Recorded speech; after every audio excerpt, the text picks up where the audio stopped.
అందరికీ praise lord. Teams గ్రూప్లో join అయిన మీ అందరికీ నా హృదయపూర్వక వందనాలు. అలాగే దేవుని కూడా వందనాలు. ఈ యొక్క దేవుడి యొక్క అవకాశం ఇచ్చినందుకు, దేవుడి యొక్క సమయము, ఈ యొక్క మీటింగ్ మనకి ఇవ్వకుండా ఉంటే ఈ టైంలో మనం ఎక్కడెక్కడ ఉంటుంటామో, ఏమేమి చేస్తుంటామో, దేవుని యొక్క కృపనే ఇదంతా మనం కలుసుకోవడం. ఆల్మోస్ట్ ఇది మీటింగ్ జరగబట్టి 5 years అవుతుంది. దేవుడు అట్లాగే కంటిన్యూ చేస్తున్నాడు. దేవునికి ఎంతో వందనాలు. మనం స్టార్ట్ ప్రార్థన చేసుకున్నాము. కళ్ళు మూసుకుంటే స్తోత్రం దేవా, గొప్ప దేవుని వందనాలు చేస్తుందండి. వచ్చిన ప్రతి ఒక్కరు దీవించి ఆశీర్వదించండి దేవా, కవచాలు తీర్చండి. ముఖ్యంగా దేవా నీ యొక్క సేవ చేయలాగున, నీ యొక్క కాడి ముయ్యలాగున మీరు సాయం తెచ్చండి. ఇంతమంది బంధకాలతో ఊరేసుకో వాళ్ళందరినీ విడిపించలాగున మీరు మాకు సాయం తెచ్చండి, గొప్ప దయచేయండి. భారం మీరు దయచండి దేవా, గొప్ప దేవుని వందనాలు చేస్తుందండి. ఎన్నో వాక్యాలు మేము వేసుకో ఇతరులకు ప్రకటించలాగా ఉండాలా, అది మా జీవితాలు మేము అవలంబించుకోవాలా, దాన్ని మేము వినియోగించుకోవాలి. వేసుకో మీరు మాకు సహాయం తెచ్చండి. ఎక్కడెక్కడైతే సేవకి వెళ్తారో వేసుకో వాళ్ళందరికీ మీరు తోడుగా ఉండండి. వాళ్ళ జాబ్లలో మీరు తోడుగా ఉండి కాశ ప్రతివర్షాలు తీర్చండి దేవా. సేవా పాలన నుంచి ఎవరు పొందులాగిన వచ్చిన ప్రతి ఒక్కరు దీవించి ఆశ్రయించండి. ప్రతి ఒక్కరి సేవ చేయలాగిన మీరు సాయం తెచ్చండి. గొప్పదాన్ని కొందరు చేస్తుందండి. ముఖ్యంగా ఇస్రోవా ఈ మీటింగ్ లో మీరు తోడుగా ఉన్న కొందరు ఇస్రోవా ఇక పని మీరు తోడుగా ఉండి కాశ ప్రతివర్షాలు తీర్చే తెచ్చండి. ఎటువంటి ఆటంకం లేకుండా ఇస్రోవా ఇంకెవరైతే రాలేకపోతున్నారో వాళ్ళు వచ్చేలాగున మీరే సాయం దయచేసి విడుదల దయచేయండి దేవా. వచ్చిన ప్రతి ఒక్కరు దీన్ని శాసించి నీరు అక్కడ సిద్ధపరచుకోమని ఏసు నా ప్రార్థన తండ్రి, ఆమేన్. పాట పాడండి. ఓకే అన్న, ప్రైజ్ లార్డ్ అన్న, అందరికీ ప్రైజ్ లార్డ్. పాడుకుని దేవుని మమ్మల్ని మహింపరుచుకుందాం. అరోన్నతుని చాటునా నివసించేడివాడే, సర్వశక్తుని నీడను విశ్రమించును పరమాధన్యత ఇది. సర్వశక్తుని నీడను విశ్రమించును పరమాధన్యత ఇది. తన రెక్కల క్రింద ఆశ్రయము తన రెక్కలతో కప్పును. తన రెక్కల క్రింద ఆశ్రయము తన రెక్కలతో కప్పును. ఆయని నా ఆశ్రయం, నా కోటయు దుర్గమును. ఆయన సత్యము నా కీడెమును, నే నమ్ముకొను దేవుడు. ఆయన సత్యము నా కీడెమును, నే నమ్ముకొను దేవుడు. తన రెక్కల క్రింద ఆశ్రయము తన రెక్కలతో కప్పును. తన రెక్కల క్రింద ఆశ్రయము తన రెక్కలతో కప్పును.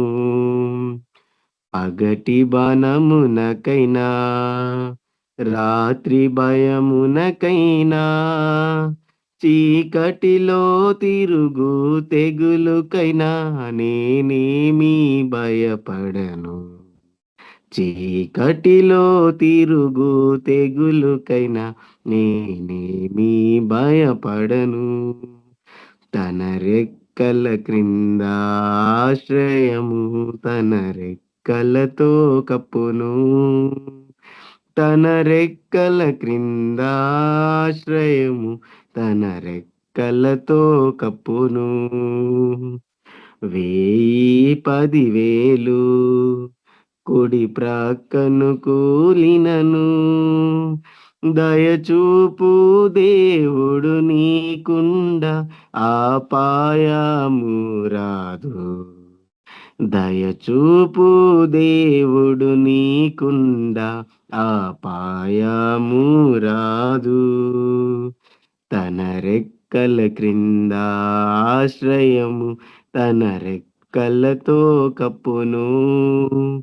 తన రెక్కల క్రింద ఆశ్రయము తన రెక్కలతో కప్పును. నీ ప్రభువాశ్రయమే యెహోవా నివాసం. ఆపాయము తెగులు నీ గూడారము సమీపించావు. ఆపాయము తెగులు నీ గూడారము సమీపించావు. తన రెక్కల క్రింద ఆశ్రయము తన రెక్కలతో కప్పును. తన రెక్కల క్రింద ఆశ్రయము తన రెక్కలతో కప్పును. నీదు మార్గంబులలో నిన్ను దూతాలు కాయున్. పాదములకు రాయి తగులకుండా నిన్నెత్తి కొందురు. పాదములకు రాయి తగులకుండా నిన్నెత్తి కొందురు. తన రెక్కల క్రింద ఆశ్రయము తన రెక్కలతో కప్పును. తన రెక్కల క్రింద ఆశ్రయము తన రెక్కలతో కప్పును. కొదమా సింహములా నగుపాముల ననచెదవు. అతడు నా నామము నెరిగేను, అతని తాపించెదను. అతడు నా నామము నెరిగేను, అతని తాపించెదను. తన రెక్కల క్రింద ఆశ్రయము తన రెక్కలతో కప్పును. తన రెక్కల క్రింద ఆశ్రయము తన రెక్కలతో కప్పును. అతడు నన్ను ప్రేమించెన్, నామమున మొరపెట్టెన్. అతని విడిపించి గణపరతున్, అతని కోతరమేతున్. అతని విడిపించి గణపరతున్, అతని కోతరమేతున్. తన రెక్కల క్రింద ఆశ్రయము తన రెక్కలతో కప్పును. తన రెక్కల క్రింద ఆశ్రయము తన రెక్కలతో కప్పును. తన రెక్కల క్రింద ఆశ్రయము తన రెక్కలతో కప్పును. తన రెక్కల క్రింద ఆశ్రయము తన రెక్కలతో కప్పును. హల్లెలూయా. థ్యాంక్ యూ అన్న. అందరికీ praise Lord. Thank you brother. Praise Lord. మన మధ్యలో దిలీప్ బ్రదర్ మనకు వాక్యం అందిస్తారు. Dilip brother, praise Lord. ఆశ్రయము తన రెక్కలతో కప్పును. అతడు నన్ను ప్రేమించెన్, నామమున మొరపెట్టెన్. అతని విడిపించి గణపరతున్, అతని కోతరమేతున్. అతని విడిపించి గణపరతున్, అతని కోతరమేతున్. తన రెక్కల క్రింద ఆశ్రయము తన రెక్కలతో కప్పును. తన రెక్కల క్రింద ఆశ్రయము తన రెక్కలతో కప్పును. తన రెక్కల క్రింద ఆశ్రయము తన రెక్కలతో కప్పును. తన రెక్కల క్రింద ఆశ్రయము తన రెక్కలతో కప్పును. హల్లెలూయా. థ్యాంక్ యూ అన్న. అందరికీ praise Lord. Thank you brother. Praise Lord. మన మధ్యలో దిలీప్ బ్రదర్ మనకు వాక్యం అందిస్తారు. Dilip brother, praise Lord. అన్నా ప్రైజ్ లార్డ్ అన్నా.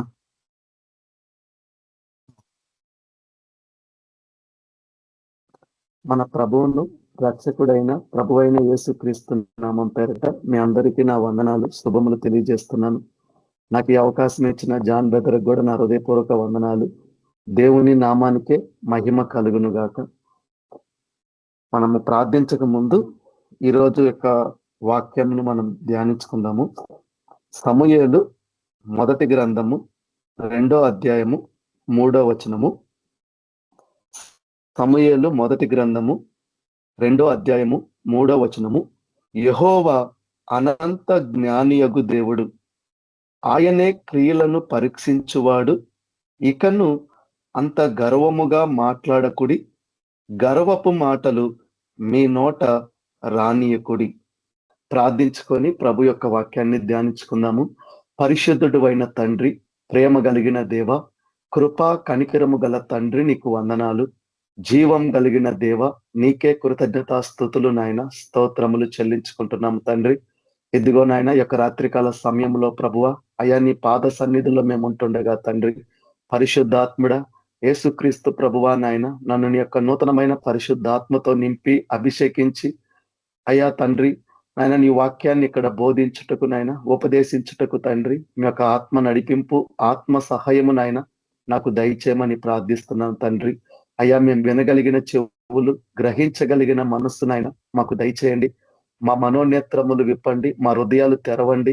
ఈ వాక్యములో ఉన్న సత్యాన్ని గ్రహించలాగున ప్రభువ, ఆ వాక్యానికి తగినట్టుగా నాయన మా జీవితములను మార్చుకొని నాయన వాక్యానుసారముగా తండ్రి మేము జీవించలాగున సహాయము దయచేయండి. అయ్యా, ఎక్కడ కూడా తండ్రి నా స్వనీతిని నేను స్థాపించుకోకుండా, నా స్వబుద్ధిని నేను ఆధారం చేసుకోనకుండా తండ్రి, నా ప్రవర్తన అంతటి యందు నాయన నీ అధికారానికి లోబరుచుకుంటున్నాను తండ్రి. అయ్యా, నన్ను నీకు నాయన ఒక బలిగాను అర్పణముగాను తండ్రి సమర్పించుకుంటున్నాను తండ్రి. మీరే నాయన మీ యొక్క ఆత్మతో నన్ను నింపి నడిపించి నాయన నా నోటికి నువ్వు తోడుగా ఉండి ప్రకటించబడే ఈ వాక్యంలో మీరుండి మీరే మహిమ ఘనత ప్రభావములు పొందమని ఆరోపించుకోమని యేసుక్రీస్తు పరిశుద్ధ నామములో దేవ నీకు ప్రార్థించి అడిగి వేడుకుంటున్నాను తండ్రి, ఆమేన్.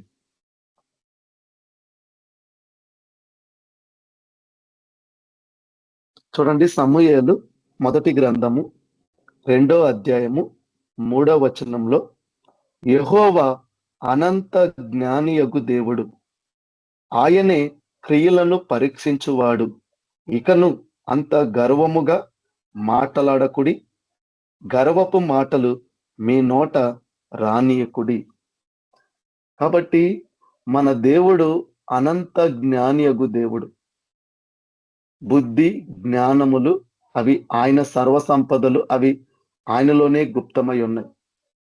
కాబట్టి మన దేవుడు మన క్రియలను ఆయన పరీక్షించేవాడు. మన నడత ఎలా ఉంది, మన ఆలోచనలు ఎలా ఉన్నాయి, మన హృదయంలోని యొక్క తలంపులు ఎలా ఉన్నాయి, మనం ప్రవర్తించే ప్రవర్తన ఎలా ఉంది, మనం జీవించే జీవితం ఎలా ఉంది, దేవుడు వీటిని లక్ష్య పెట్టువాడు. మనం చూస్తే నోహావు కాలంలో కూడా నరుల హృదయంలోకి వెళ్ళి వాళ్ళ తలంపుల్లోకి వెళ్ళి చూస్తే దేవునికి కేవలం ఎల్లప్పుడూ దేవుడు చెడ్డదని చూశాడు. కాబట్టి మన దేవుడు మన క్రియలను పరీక్షించువాడు కాబట్టి దేవుని వాక్యం మనకు సెలవిస్తుంది, మనము గర్వముగా మాట్లాడకూడదు. అలా గర్వముగా మాట్లాడిన వారు, గర్వపు మాటలు వాళ్ళ నోటి నుండి రానిచ్చిన వాళ్ళు బైబిల్లో ఎవరున్నారు, వాళ్ళ పరిస్థితి ఏమైంది అని మనము తెలుసుకుంటే, ఈరోజు మన జీవితంలో మనలో కూడా ఒకవేళ గర్వం ఉంటే, ఈరోజు మనం కలిగిన దాన్ని బట్టి అతిశయిస్తుంటే, డంబముగా ప్రవర్తిస్తుంటే, ఒక దేవుణ్ణి నమ్మిన వ్యక్తులుగా, దేవుణ్ణి వెంబడించే బిడ్డలుగా ఇది మనకు తగదు అనే దేవుని వాక్యం సెలవిస్తుంది. చూడండి, ఎందుకు దేవుని వాక్యం మనకు సెలవిస్తుంది?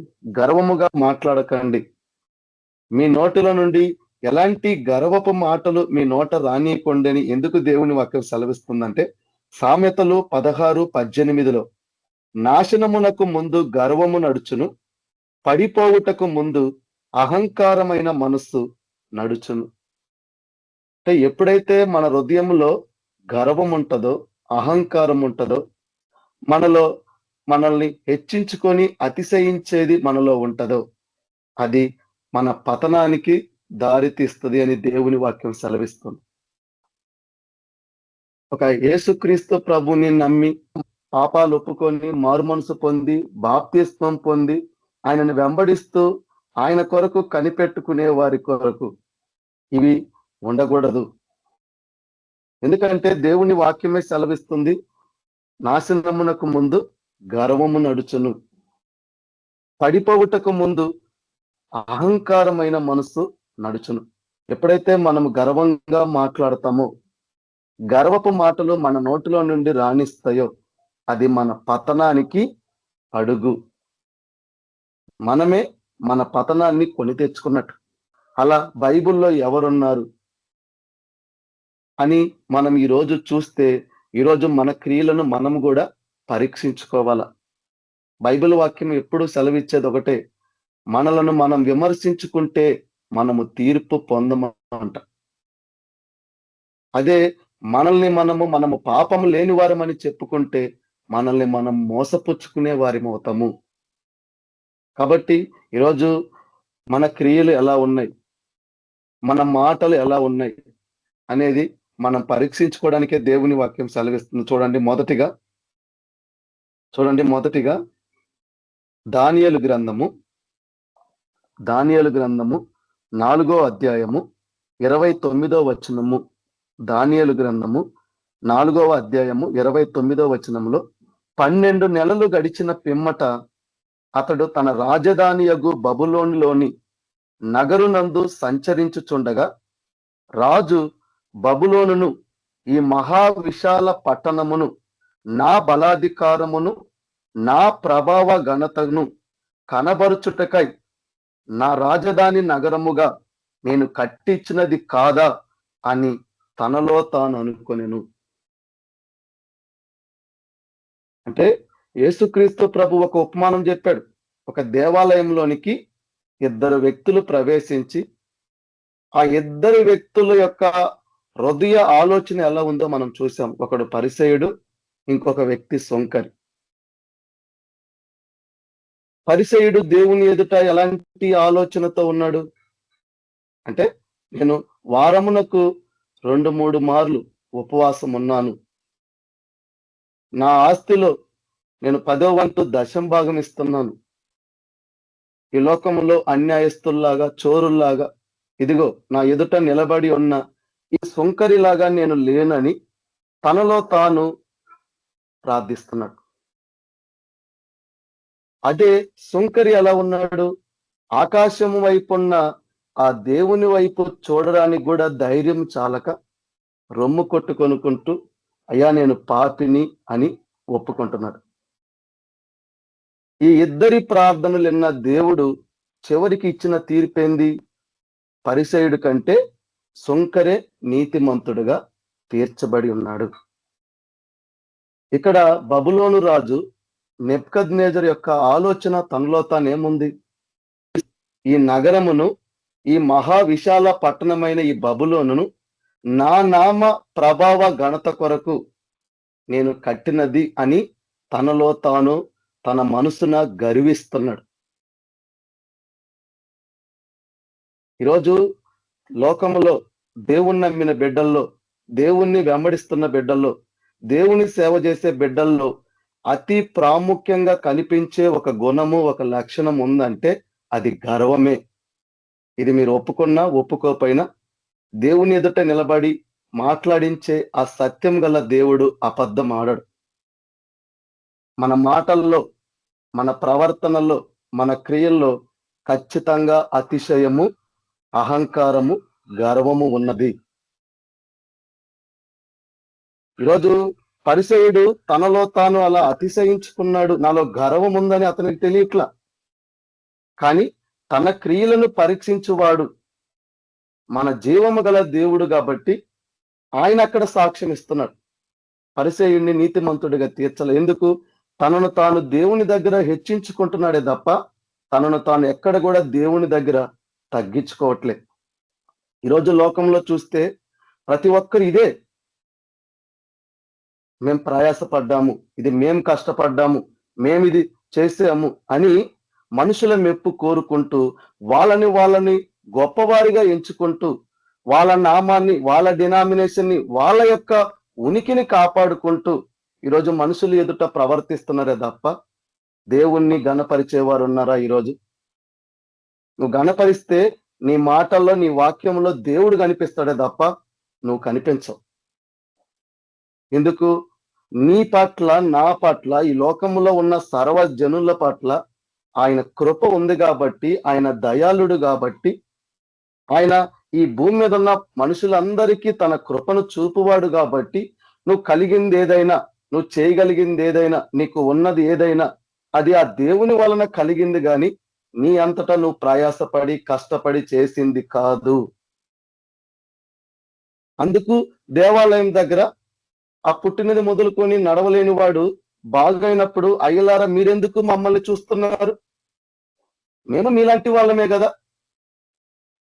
మీరు ఏ యేసునైతే సిలువ వేశారో ఆ సిలువ వేసిన యేసు నామానే వీడు లేచాడని అక్కడ దేవుణ్ణి వాళ్ళు మహిమపరిచారు. వాళ్ళ పేరు కొరకు అక్కడ ప్రయాసపడాల, మనుషులని వాళ్ళని వెంబడించేలాగా వాళ్ళు అక్కడ అడుగేయలేదు. పాదాల మీద పడితే ఎక్కడ కూడా వాళ్ళు ఉప్పొంగలేదు. ఈరోజు సేవకుల్లో ప్రాముఖ్యంగా ఈ అతిశయం కనిపిస్తుంది. ఇది మనుషులు స్వీకరించినా స్వీకరించకపోయినా మాట్లాడే దేవుడు సత్యం గల దేవుడు, ఆయన నమ్మదగిన వాడు, సత్య స్వరూపి అయిన దేవుడు కాబట్టి ఆయన అబద్ధం ఆడడు. ఈరోజు లోకంలో ఇదే జరుగుతుంది.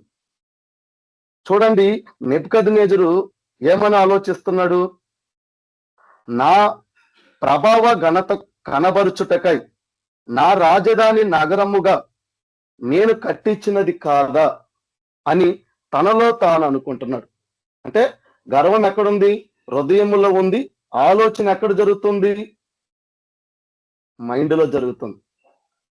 కానీ ఆయన క్రియలను పరీక్షించేవాడు కదా, మన హృదయ అంతర్యాన్ని ఎరిగినవాడు కదా. మనుషులకు కనిపించకపోవచ్చు కాబట్టి దేవునికి ఎందుకు కనిపించదు? మనుషులు పైరూపమును లక్ష్య పెట్టేవారే తప్ప హృదయాన్ని ఎవరు లక్ష్య పెడతారు? దేవుడే హృదయమును లక్ష్య పెట్టువాడు. మన ఆలోచనలు మనలో పుట్టక మునిపే నేను ఎరిగి ఉన్నానని చెప్పాడు దేవుడు. నీకు తలంప పుట్టక మునిపే నీ తలంపులు ఎలాంటివి, నీ ఆలోచనలు ఎలాంటివి, నీ హృదయ స్థితి ఎలాంటిది, నీ మనస్సు ఎలాంటిది, నువ్వు దేని కొరకు ప్రయాసపడుతున్నావు, దేని కొరకు చేస్తున్నావు, అది నా నామ ఘనత ప్రభావం కొరక, నీ కొరకు, నీ గురించి గొప్పగా ప్రసిద్ధి చేయడం కొరక నువ్వు ఎందుకు పని చేస్తున్నావు, ఎందుకు మాట్లాడుతున్నావు, ఏం ఉద్దేశించి ఈ వాక్యం నువ్వు చదువుతున్నావో దేవుడికి తెలియదు అంటారా? చూడండి, ఎప్పుడైతే ఈ మాట నెబుకద్నెజరు తనలో తాను అనుకొని రాజు నోట ఈ మాట ఉండగా ఆకాశము నుండి ఒక శబ్దము వచ్చెను.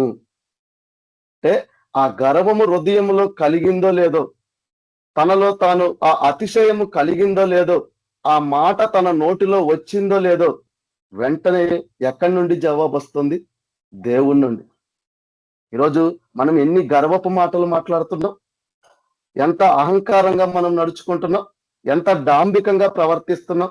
ఈరోజు ఆ శబ్దము ఆ దేవుడు నీతో మాట్లాడలేదు అనుకుంటున్నావేమో, కానీ నీ ప్రవర్తన అంతా, నీ క్రియలన్నీ ఆ జీవ గ్రంథములో రాయబడుతున్నాయి అన్న సంగతి ఎవరము కూడా మర్చిపోకూడదు. ఆనాడు పాత నిబంధనలో దేవుని తీర్పు వెంటనే వచ్చింది. నినేవ పట్టణం మీద దేవుని తీర్పు వచ్చింది, కానీ వాళ్ళ పాపాలు ఒప్పుకున్నారు, వాళ్ళ యొక్క దుర్మార్గతను విడిచిపెట్టారు. నోవహు కాలంలో దేవుని తీర్పు వచ్చింది, సొదొమ గొమొర్రా పట్టణంలో తీర్పు ఉంది, కానీ ఇప్పుడు ఒకానొక దినము ఆ తీర్పు ఆ దేవుని ఎదుట నిలబడేది మనకు కూడా ఉన్నది అన్న సంగతి మర్చిపోకూడదు. ఈరోజు నీ మనస్సును నువ్వు అతిశయించి, నీ మనసును నువ్వు గర్వించి, నన్ను అడిగేవాడు ఎవడు, నా ఇష్టం వచ్చినట్టు నేను ఉంటాను, నా ఇష్టం వచ్చినట్టు నేను మాట్లాడతాను, నాకు ఇష్టం వచ్చినట్టు నేను చేస్తాను, నన్ను ఎవరు చూడట్లేదు కదా, నన్ను ఎవరు అడిగినా నేను లెక్క చెయ్యను కదా అని నువ్వు అనుకోవచ్చు, తలంచవచ్చు. కానీ ఒకానొక దినము న్యాయాధి వైపు మనం నిలబడే రోజు ఉంది. ఈ సంగతి క్రైస్తవులు మర్చిపోకూడదు. చూడండి, ఆ రాజు నోట ఆ మాట ఉండగానే ఆకాశము నుండి ఒక శబ్దము వచ్చాను. ఏదనగా, రాజగు నెబుకద్నెజరు, ఇదే నీకు ప్రకటన, నీ రాజ్యము నీ యొద్ద నుండి తొలగిపోయెను. తమ యొద్ద నుండి మనుషులు నిన్ను తరిమెదరు. నీవు అడవి జంతువుల మధ్య నివాసము చేయుచు పశువుల వలె గడ్డి మేసెదవు. సర్వోన్నతుడగు దేవుడు మానవుల రాజ్యము పైన అధికారి అయ్యుండి తానెవనికి దాన్ని అనుగ్రహింప నిశ్చయించునో వానికి అనుగ్రహించును నీవు తెలుసుకొని వరకు. చూడండి, నువ్వు ఈ రాజ్యాన్ని, ఈ ఘనత, ఈ ప్రభావము, ఈ పట్టణము కట్టవంటే అది సర్వోన్నతుడైన దేవుడు నీ పట్ల ఆలోచన కలిగి తన కృప నీ పట్ల ఉంది కాబట్టి అది నీకు అనుగ్రహించబడితే నువ్వెలా మారేవు? ఈరోజు నీ మనసున అతిశయిస్తున్నాము. ఇట్టి అతిశయము, ఇట్టి గర్వము, ఇట్టి ఆలోచన క్రైస్తవులకు తగదు, దేవుని బిడ్డలకు తగదు. దీనికి ఖచ్చితంగా ఒకానొక దినము నువ్వు లెక్క అప్పజవుతావు. బైబిల్ వాక్యమే సెలవిస్తుంది, కీర్తనల్లో 5:6, డాంబికులు నీ సన్నిధిన నిలవలేరు. ఆయన సన్నిధిలోనే నిలవలేని వాళ్ళము ఆయన రాజ్యంలో ఎలా ఉంటాం అనుకుంటాం? ఆయన రాజ్యములో ఆయనతో పాటు యుగ యుగములు మనం ఎలా ఉంటాం అనుకున్నాం? ఇది మన పతనానికి ఇది కారణం. ఈరోజు చాలా మంది గర్విష్ఠులు అయి ఉన్నారు. నోరు తెరిస్తే అంత అతిశయమే, అంత గొప్పతనమే. ప్రతిదీ వాళ్ళ నామ ప్రభావ ఘనత కొరకు ప్రయాసపడే వాళ్ళు చేసే పనిని బట్టి మిక్కిలి వాళ్ళని వాళ్ళు హెచ్చించుకొని ఉన్నత స్థితిలో ఉండేవాళ్ళే తప్ప ఏ ఒక్కరు కూడా వారి ద్వారా దేవుణ్ణి మహిమపరిచి దేవుని విధానాన్ని తెలియజేసే వాళ్ళు లేరు. ఈరోజు ఆయన మహిమను, ఆయన ఘనతను, ఆయన ప్రభావాన్ని నువ్వు దొంగిలిస్తూ మనుషులు ఎదుట నువ్వేదో గొప్పవాడి అనిపించుకుంటే ఒకానొక దినము నువ్వు తప్పించుకుంటారనుకుంటున్నారా? అలా ఉన్న వాళ్ళు ఎవరైనా దేవుని ఎదుట తప్పించుకుంటారు అనుకుంటున్నారా? ఆ రోజు నెబుకద్నెజరు తనలో తాను అలా అనుకున్నాడో లేదో, అలా తనలో తాను ఆ మాట ఆలోచన చేసి ఆ మాట నోట్లో ఉందో లేదో, దేవుడి వెంటనే ఆయన యొద్ద నుండి రాజ్యాన్ని తొలగించాడు. ఈరోజు దేవుని రాజ్యము నీ యొద్ద నుండి తొలగిపోతుంది. డాంబికులు ఉండలేదు. ఎందుకు? గర్విష్ఠులకు దేవుడు విరోధి. వాళ్ళని అణచివేసేవాడే తప్ప, వాళ్ళని అణగదొక్కేవాడే తప్ప, వాళ్ళను తనతో పాటు ఉండనిచ్చే దేవుడు కాదు యేసుక్రీస్తు ప్రభు. ఆయన దీనుడు. ఆయన సన్నిధిలో ఉన్నప్పుడు, ఆయన ఎదుటున్నప్పుడు నువ్వు విరిగి నలిగిన హృదయంతో, విరిగి నలిగిన మనస్సుతో నువ్వు దేవుని ఎదుట వినయముగా తగ్గించుకొని ప్రవర్తించుంటే నిన్ను అంగీకరిస్తాడే తప్ప, నువ్వు మాట్లాడే ప్రతి మాటలో గర్వము, నువ్వు చెప్పే ప్రతి మాటలో నీ గురించి గొప్పగా చెప్పుకోవడము, మనుషుల ఎదుట నువ్వేదో నీతిమంతుడివి, నువ్వేదో గొప్పవాడివి అని చూపించుకోవడానికి, అలా చూపించుకుంటూ నువ్వు హెచ్చించుకునే వాడివైతే యెహోవా నీకు దూరస్తుడే తప్ప సమీపస్తుడు కాదు. చూడండి, తన రాజ్యము పోగొట్టుకున్నాడు. ఈరోజు మనము ఏ రాజ్యాన్ని పోగొట్టుకుంటున్నాము? దేవుని రాజ్యాన్ని పోగొట్టుకుంటున్నాం. ఎందుకు? డాంబికులు ఆయన దగ్గర ఉండలేరు. సైతాన్ ఎందుకు ఈ భూమి మీద పడదేయబడ్డాడు? ఎందుకు పాతాళంలోకి అణగదొరకబడ్డాడు? నరకంలోనికి పడద్రోయబడ్డాడు? ఈ గర్వమే వాణ్ణి పడగొట్టింది. దేవునితో సమానంగా పోల్చుకుంటున్నాడు. దేవుని కన్నా తనను ఎక్కువగా హెచ్చించుకుంటున్నాడు. వాడిని సృష్టించింది ఎవరు? ఆ సృష్టికర్త కాదా? ఈరోజు నిన్ను నన్ను సృష్టించింది ఎవరు? ఆ సృష్టికర్త కాదా? ఆయన కృప లేనిదే, ఆయన సహాయం లేనిదే, ఆయన నడిపింపు లేనిదే, ఆయన ఇవ్వంది నువ్వు ఏదైనా సాధించుకోగలవా? ఏదైనా చేయగలవా? అన్ని తానయుండి చేస్తున్నప్పుడు ఆయన నామం ఘనత రావాలా, ఆయన నామానికి మహిమ రావాలా తప్ప ఎందుకు మనము మన పేర్ల కొరకు, మన ఉనికి కొరకు, మనుషులు ఎదుట మనమేదో సాధించామని మనుషుల దగ్గర డమ్మముగా మాట్లాడాల? నువ్వు చూసే పని రహస్యమందున్న దేవుడు చూస్తే చాలు. అది ప్రార్థన అయినా, ఉపవాసమైనా, నువ్వు చేసే సేవ అయినా, నువ్వు దేవుని పట్ల కనబరిచేది ఏదైనా. మనుషులు ఎదుట చూపించుకుంటే, మనుషులు ఎదుట నువ్వు హెచ్చించుకుంటే, మనుషులు ఎదుట నువ్వు గణపరుచుకుంటే, ఆయన నామాన్ని దొంగిలిస్తే అది ఆజ్ఞ అతిక్రమం కదా? మీరు దొంగిలించకూడదు అని నిర్గమకాండము 25 చెప్పలేదా? ఈరోజు ఆయన నామాన్ని దొంగిలిస్తున్న సేవకులు ఉన్నారు. చూడండి, చెప్పే ప్రతి దాంట్లో మేమేదో కష్టపడుతున్నాం, మేమేదో సాధిస్తున్నాం, మేమేదో చేస్తున్నాం అనే వాళ్ళే తప్ప దాని వెనకున్న బలమైన వాడు, బలవంతుడైన దేవుడు యేసు ప్రభుని చూపించాలను నెబుకద్నెజరు అట్ట అనుకుంటున్నాడు. అంటే మనిషి ఒక స్థితికి వస్తే గర్వం వస్తుంది అన్నమాట. చూడండి, సర్వోన్నతుడకు దేవుడు మానవుల రాజ్యము పైన అధికారి అయి ఉండి తానెవనికి దాన్ని అనుగ్రహింప నిశ్చయించును వానికి అనుగ్రహించునను నీవు తెలుసుకుని వరకు నీకు 7 సంవత్సరాల శిక్ష. ఒక గర్వపు మాట తనలో తాను వచ్చి అతిశయిస్తేనే వెంటనే దేవుని తీర్పు వచ్చింది. ఆ దేవుడు నిన్న నేడు ఒకటే రీతిగా ఉన్నప్పుడు నెబుకద్నెజరు గర్విస్తే తన పట్ల ఒకలాగా, దిల్లీ బ్రదర్ గర్విస్తే దిల్లీ బ్రదర్ ఒకలాగా, వింటున్న వాక్యంలో గర్విస్తే వీళ్ళ పట్ల ఒకలాగా, ఇందరి పట్ల ఒకలాగా చూపించడానికి ఆయన పక్షపాతం గల దేవుడు కాదు.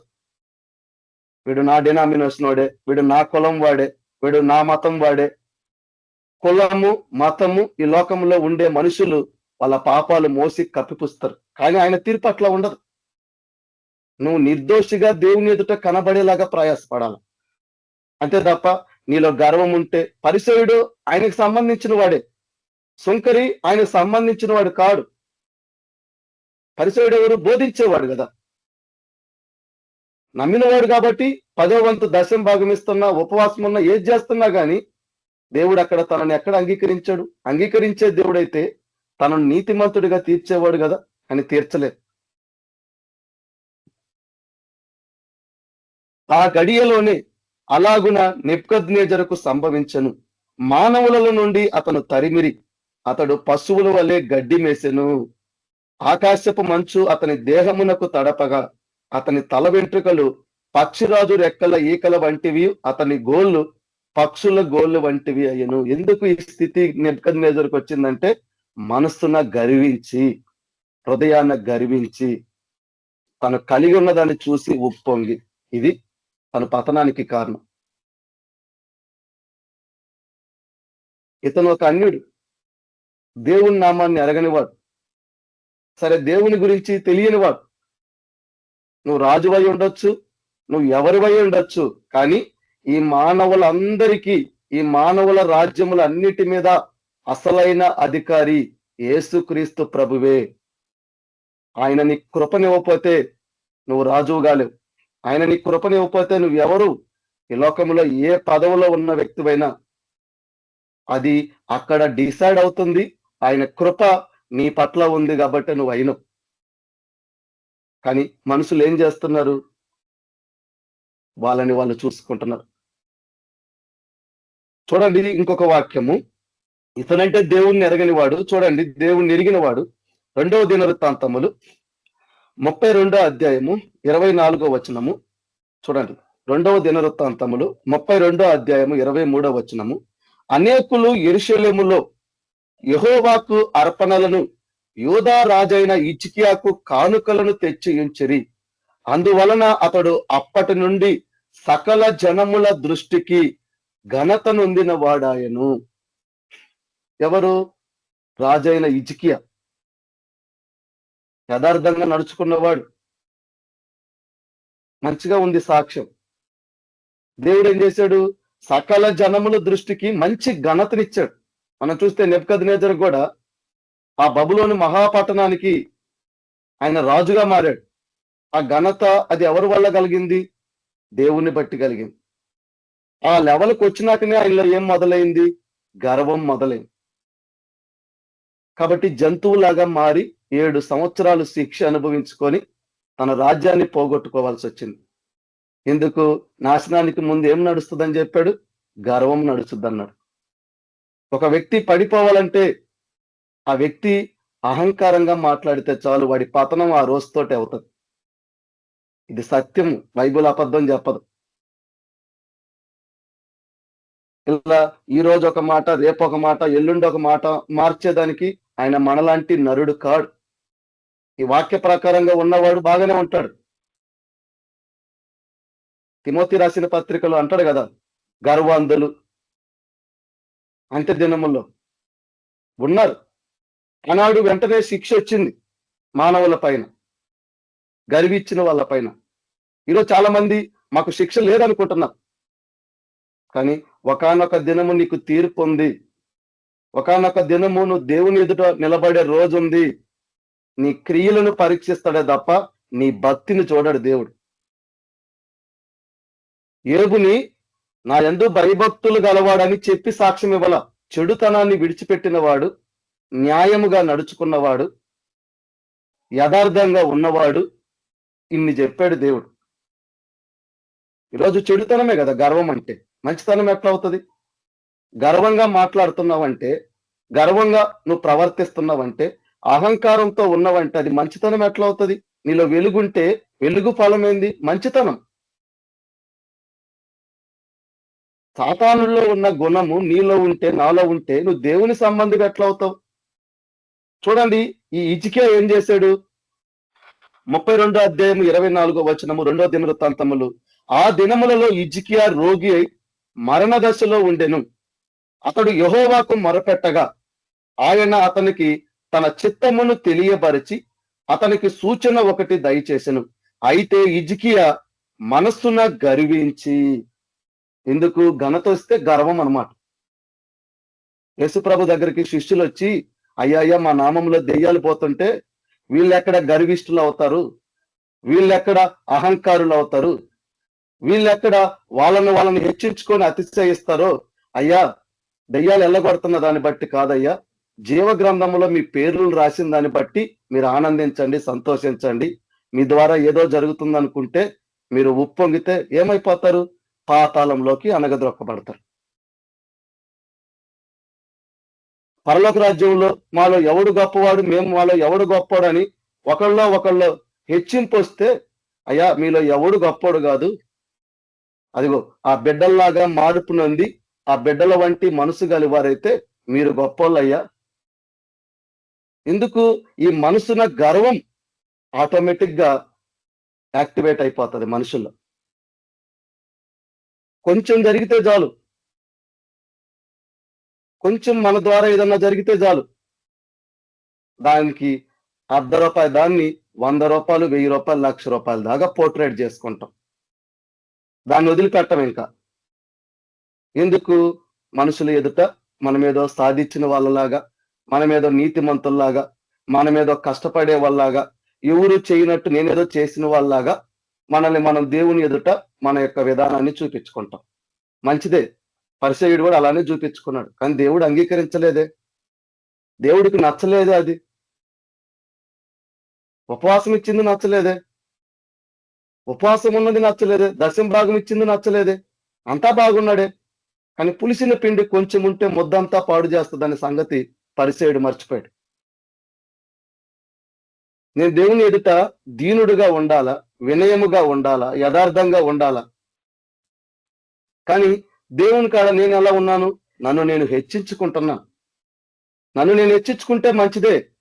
నా హెచ్చింపుకు ఇతరుల మనుషులను చులకనగా చూడడము, ఇతరులను తక్కువ చేసి చూడడము, ఇతరుల పట్ల నా హృదయంలో ఒక రకమైన భావం కలిగి ఉండడం, ఇది క్రైస్తవులకు తగదు. నువ్వెవరివైనా సరే, ఎవరివైనా సరే, ఇలా గర్వించిన వాళ్ళు, ఇలా దేవుని పట్ల మనసును గర్వించి అతిశయించిన వాళ్ళు బైబిల్లో ఎంతో మంది పడిపోయి అనగదొక్కబడి పాతాళంలో ఉన్నారు వాళ్ళు. ఈరోజు నువ్వు గర్వించే వ్యక్తివైతే, ఈరోజు అహంకారంతో నువ్వు ప్రవర్తించే వ్యక్తివైతే, ఈరోజు నిన్ను ఎవరు చూడలేదనుకుంటున్నావేమో, యేసుక్రీస్తు ప్రభు కన్నులు నిన్ను చూస్తున్నాయి. నీ మనసులో ఏముందో? హిజ్కియా యథార్థంగా ఉన్నవాడే, యథార్థంగా నడుచుకున్నవాడే, దేవుని పట్ల బాగున్నవాడే.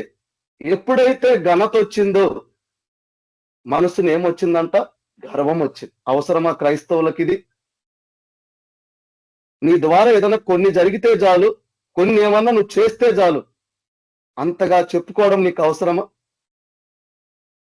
చెప్పుకుని దేవునిలో ఆయన నామాన్ని మహిమపరిచే చెప్పే ఉద్దేశం వేరు. ఎందుకు? ఆయన మన హృదయాన్ని అంతర్యాన్ని ఎరిగినవాడు. నువ్వు ఏ ఉద్దేశంతో, ఏ భావముతో, ఏక ఆలోచనతో చెప్తావు ఆయనకు తెలుసు. కానీ నేనేదో మనుషులు ఎదుట ఏదో గొప్పవాడిని, మనుషులు ఏదో సాధించలేదు, నేనేదో సాధించిన వాడిని, ఇక నేనే గొప్పవాడిని, నాకు సాటివాడిని అని నువ్వు అతిశయించి నీ చుట్టూ ఉన్న ఇతరుల పట్ల నువ్వు చులకనగా చూసావనుకో, నీ పతనం అక్కడే అయిందనమాట. ఈరోజు చాలా మందికి మేము దేవుని రాజ్యం మా యొద్ద నుండి తొలగిపోయిందే, దేవుడు మాతో లేడే, దేవుడు ఎప్పుడో మమ్మల్ని విరిచే, ఎట్టుంటాడు ఆయన? గర్విష్ఠులకు విరోధైతే గర్వము నీలో ఉంటే ఎట్టుంటాడు నీతో దేవుడు? నువ్వు ఏమిస్తే ఎట్టుంటది? పైన పతారము లోన లొట్టారం లాగా ఉంటుంది. ఈరోజు అందరి బతుకులు, అందరి జీవితాలు చెప్పేనాదైనా, వినేవాళ్ళైనా, లోకంలో ఉన్న దేవుని బిడ్డలైనా, దేవుని నమ్మనులైనా పైన పట్టారము, లోన లొట్టారమే. చూడడానికి బాగా కనిపిస్తారు ఎక్కడ లేని విశ్వాసులు, ఎక్కడ లేని భక్తులు, ఎక్కడో దేవుని ప్రేమ అంటే. కానీ హృదయం తెరిచి చూడండి, అంతా గర్వము గర్వము గర్వమే. ఎక్కడ కూడా తగ్గింపు ఉండదు, ఎక్కడ కూడా వినయం ఉండదు, ఎక్కడ కూడా దేవుని పట్ల యథార్థత ఉండదు. కానీ చెప్పుకునేది మాత్రము ఆకాశం కూడా ధ్వనించిపోయి అంత గొప్పగా చెప్పుకుంటారు. నువ్వు భక్తుడివి, నేను విశ్వాసిని, నేను సేవకుణ్ణి. ఎందుకు అక్రమం చేయవర్లారని సేవకులు అన్నాడు? మీరు దేవుణ్ణి మహిమపరుస్తున్నారా? మీ నామాన్ని గొప్పలు చేసుకుంటున్నారా? రోజు ఎట్లా ఉంది క్రైస్తవ్యము? ఎట్లా ఉంది? వీటన్నిటికీ ఒక దినము తీర్పు ఉంది. క్రైస్తవుడు మేలుకోవాలా.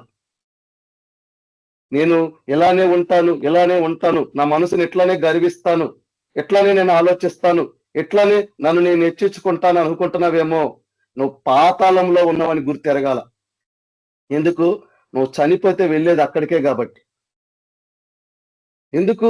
సాతానుడి పట్ల ఒకలాగా, నెబుకద్నెజరు పట్ల ఒకలాగా, హిజ్కియా పట్ల ఒకలాగా, వీళ్ళందరి పట్ల ఒకలాగా ఉండి నీకేమన్నా ప్రత్యేకంగా దేవుడు ఉంటాడా ఏంది? అలాంటి స్వభావం కలిగితే వాళ్ళకి ఎలాంటి తీర్పు ఇచ్చాడో, ఆయన తీర్పు న్యాయములు సత్యములైనప్పుడు నువ్వేమన్నా ప్రత్యేకమా దేవునికి? పరిచయాన్ని అంగీకరించిన వాడు తన మనసును గర్వించిన వాడిని నిన్నెట్లా అంగీకరిస్తాడు? ఈ ఆలోచన మనం కలిగి ఉంటున్నామా? ఇలా కలిగి ఉంటే గర్వపు మాటలు వస్తాయా మన నోట్లో? గర్వంగా మనం ప్రవర్తిస్తామా? అహంకారంగా మనం మాట్లాడతామా? డాంబికంగా ఉంటామా? దేవుని దగ్గర మనల్ని మనం హెచ్చించుకుంటూ, అతిశయించుకుంటూ గొప్పలలాగా ప్రవర్తిస్తామా? చూసే దేవుడు మానకుండా ఉంటాడా? రాయబడే హస్తాలు జీవ గ్రంథంలో రాయబడకుండా ఉంటాయా? నిలబడే దినం రాకుండా మాంతదా? ఇవన్నీ జరుగుతాయి. చూడండి, ఈయనేం చేశాడు? అయితే హిజ్కియా మనసున గర్వించి తనకు చేయబడిన మేలుకు తగినట్లు ప్రవర్తింపనందున అతని మీదకిని యోధా యెరూషలేము వారి మీదకి కోపము రాగా. యోధా యెరూషలేము వాళ్ళు ఎవరు? దేవుని బిడ్డలే కదా. హిజ్కియా ఎవరు? దేవుని సంబంధించిన రాజే కదా. ఇప్పుడు నెబుకద్నెజరు తన మనసున గర్విస్తే 7 సంవత్సరాలు శిక్షేసి గడ్డి మేపిచ్చి, ఎందుకు? నీకు తెలియాలా, ఇది నీ వల్ల కలిగింది కాదు, ఒక అధికారి ఉన్నాడు, పై అధికారి, ఆయన అనుగ్రహించడం వల్లనే నీకు కలిగింది. ఆ దేవుడి విలువ నువ్వు తెలుసుకున్న రోజు నీకు ఈ శిక్ష పోద్దన్నాడు. అయితే హిజ్కియా ఏం చేశాడు? మనసును గర్వించాడు. గర్వించి ఏం చేస్తున్నాడు? దేవుడు తనకు ఒక సూచన చూపితే, దేవుడు తనకు చెబితే దానికి తగ్గట్టు ప్రవర్తించట్లేదు. ఈరోజు దేవుడు మనకు చెప్పిన బైబిల్ ప్రకారంగా మనం ప్రవర్తిస్తున్నామా? దేవుడు చెప్పినట్టు మనం చేస్తున్నామా? ఇట్టి అతిశయం మనకి ఎట్లా మంచిది? తర్వాత ఏం చేశాడు దేవుడు? ఎప్పుడైతే అతని మీదకి, ఆ యూదా యెరూషలేము ప్రజల మీదకి దేవుని కోపం వచ్చినాక, చూడండి, హిజ్కియా హృదయ గర్వమును విడిచి తానును యెరూషలేము కాపరస్తులను తమ్మును తాము తగ్గించుకొనిరి గనుక హిజ్కియా దినములలో యెహోవా కోపము జనముల మీదకి రాలేదు. కోపము దేవుడికి. హృదయ గర్వాన్ని విడిచి అప్పుడు తనను తాను తగ్గించుకున్నారు. ఎందుకు హెచ్చించుకోవాలా? ఎందుకు తగ్గించుకోవాలా? విన్న మనము మర్చిపోకుండా మన హృదయంలో దేవుని మాటలు ఉంచుకొని దేవుని పట్ల భయభక్తులు జీవిస్తే ఈ పరిస్థితి ఎందుకు వస్తుంది? చూడు, హిజ్కియా మొదటేమో మనసును గర్వించాడు. దేవుడు తన ఆ సూచన తగ్గట్టు ప్రవర్తించలేదు. దేవుని కోపం వచ్చింది, అప్పుడు బుద్ధి వచ్చింది. నెబుకద్నెజరు పరిస్థితి కూడా అలాంటిదే. నీకు బుద్ధి వచ్చినాకనే ఈ శిక్ష నీ నుండి తొలగిపోద్ది, నీ రాజ్యం మరలా నీ వద్దకు వచ్చింది అన్నాడు. ఎప్పుడైతే హిజ్కియా హృదయ గర్వాన్ని మానుకొని దేవుని దగ్గర తనను తాను తగ్గించుకున్నాడు కదా, ఏమయ్యాడు? మరలా హెచ్చింపబడతారు. చూడండి, ఈరోజు హిజ్కియా లాంటి గర్వము మనసున మనలో ఉందేమో. నీ నోట్లో గర్వం వస్తుందేమో, నీ ఆలోచనల్లో నువ్వు చేసే దానిలో నీలో అతిశయం వస్తుందేమో. నువ్వు హెచ్చించుకుంటున్నావేమో. ఓ క్రైస్తవుడా, క్రైస్తవురాలా, ఈ వాక్యం వింటున్న నువ్వు ఎక్కడైనా ఉండొచ్చు, ఏదైనా చెప్పొచ్చు. ఈరోజు అలాంటి ప్రవర్తనతో దేవుని ఎదుట ఉన్న నీతోనే యేసుక్రీస్తు ప్రభు మాట్లాడుతున్నాడు. ఈరోజు ఈ మాటను నువ్వు తోసివేస్తే ఒకనొక దినము నువ్వు ఉండేది నరకంలోనే, నువ్వు పాతాళంలోనికే పోతావు. అది నేనైనా, మీరైనా, ఎవరైనా సరే. ఇది మాత్రము మర్చిపోకూడదు. నీ పతనానికి నువ్వే నీ కన్నును పొడుచుకున్నట్టు. నువ్వు కూర్చున్న చెట్టు కొమ్మని నీ చేత్తోనే గొడ్డలతో నువ్వు నరుక్కున్నట్టు. ఇది నీకు అవసరమా? అవసరం లేదనుకుంటే ఈరోజు నీ ప్రవర్తన మార్చుకో. ఈరోజు నీ క్రియలను పరీక్షించుకో. నువ్వు ఎలా దేవుని ఎట్లా ప్రవర్తిస్తున్నావో, నీ నోట్ల నుండి ఎలాంటి మాటలు వస్తున్నాయో, నువ్వు ఎలాంటి ఆలోచనతో ఉన్నావో ఈరోజు జాగ్రత్తగా చూసుకొని సరి చేసుకోమంటున్నాడు దేవుడు. హిజ్కియా సరి చేసుకుంటే దేవుని కోపం ఆయన మీద నుంచి పోయింది. చూడండి, 2వ దినవృత్తాంతములు 26వ అధ్యాయము 5వ వచనము. 2వ దినవృత్తాంతములు 26వ అధ్యాయము 5వ వచనము. దేవుని ప్రత్యక్షత విషయమందు తెలివి కలిగిన జకరియా దినములలో అతడు దేవుణ్ణి ఆశ్రయించెను. అతడు యెహోవాను ఆశ్రయించినంత కాలము దేవుడు అతన్ని వర్ధిల్లింపజేసిన. ఎవరిని? రాజైన ఉజ్జియాను. అయ్యా అయ్యా అంటాం. అయ్యా నా స్థితి ఇదయ్యా, నా పరిస్థితి ఇదయ్యా అంటాం.